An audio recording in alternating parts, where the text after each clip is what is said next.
Bonjour à toutes et à tous, bienvenue à Villeneuve-d'Ornon, à proximité de ma permanence parlementaire. On est aujourd'hui avec Sylvie Noni, à proximité de Vigne, mais aussi en milieu urbain. Les habitations sont juste à côté de nous et dans un milieu où voilà, des gens comme nous sont à proximité des vignes. On a vu passer tout à l'heure un cycliste.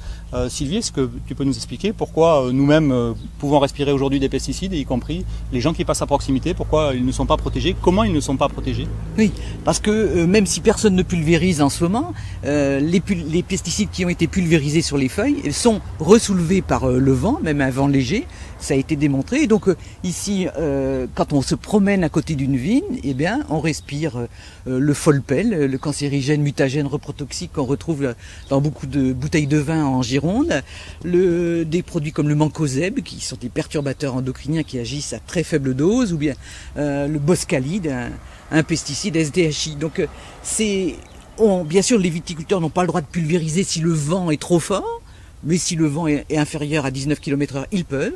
Et de toute façon, même déposé, le produit se ressoulève. D'accord, donc ce constat que tu fais, tu n'es pas toute seule à le faire, puisqu'il y a 2 jours, le 26 juin dernier, le Conseil d'État a fait la même chose, puisqu'il a dit l'arrêté de 2017 ne protège pas suffisamment les populations, et cet arrêté de 2017, en fait, était celui qui était censé régir ces affaires de pulvérisation. Et donc le Conseil d'État dit j'annule partiellement les dispositions, car ça ne nous protège pas. Qu'est-ce qu'il faudrait aujourd'hui pour que ça nous protège mieux?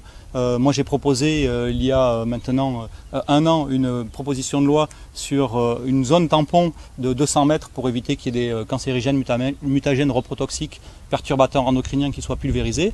On voit aussi que le maire de Langouette en Bretagne a proposé une solution. Oui. Alors déjà, l'arrêté du Conseil d'État est retoqué, mais il faut dire, rendre à César ce qui est à César, c'est-à-dire c'est grâce aux associations qui ont déposé un recours, Génération Future, Eau et Rivières de Bretagne et l'Union Solidaire de Bretagne.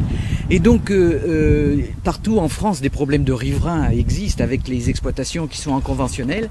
Le maire de Langouette, lui, a décidé de prendre un arrêté municipal pour mieux protéger ses riverains en augmentant la zone à 150 mètres dans laquelle on ne peut pas traiter avec des pesticides de synthèse. Et la préfète de Bretagne estime que c'est pas son job au maire de protéger sa population et que ça relève de ses prérogatives à elle.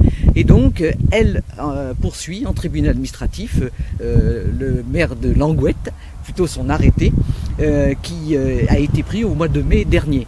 Et c'est très intéressant parce que c'est cette pression-là qui va nous permettre peut-être de réécrire l'arrêté national de façon plus protectrice, et il faut faire grandir ce besoin et faire entendre ce besoin qu'ont les populations de se sentir davantage protégées. Oui, alors pour reformuler ce que tu expliques avec cette affaire du maire, c'est-à-dire que le maire désire protéger sa population, la préfète qui représente l'État lui dit non, ne protégez pas les gens, ça va très bien comme ça.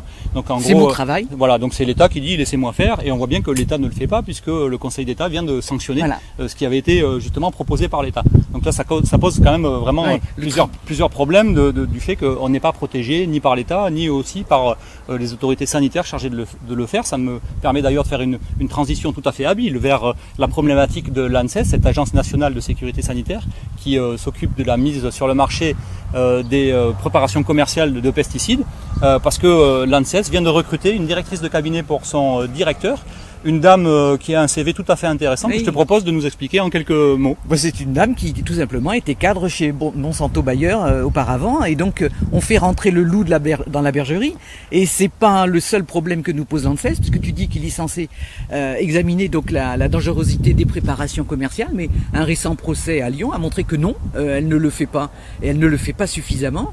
Donc l'ANSES déjà fait un travail qui pose problème, et en plus on fait rentrer donc à l'ANSES des représentants des lobbies phytosanitaires et des trusts qui vendent ces produits qui sèment la mort partout. Voilà, donc cette problématique des pesticides est tout à fait prégnante, y compris ici en Gironde, particulièrement en Gironde. Une petite anecdote pour nos spectateurs, c'est que partout où tu as l'occasion de faire aussi des petites vidéos explicatives, les pulvérisateurs dans le champ derrière toi quand tu filmes s'arrêtent par magie. Par magie, donc ça c'est quand même la magie de la vidéo, haute magie de la vidéo qu'on vient de vivre ici en direct. C'est cette voiture qui, alors qu'on s'apprêtait à tourner cette vidéo, s'est arrêtée, s'inquiétant de ce qu'on faisait devant des vignes avec un appareil photo. Donc je pense qu'il y a une bonne pression quand même aujourd'hui sociétale sur ces questions-là, et je pense qu'il faut que l'on continue à dire à l'État, au ministre, cet arrêté doit être réécrit et doit être protecteur de toutes les populations, de notre santé, mais aussi de l'environnement, parce que tout ça est bien sûr très lié.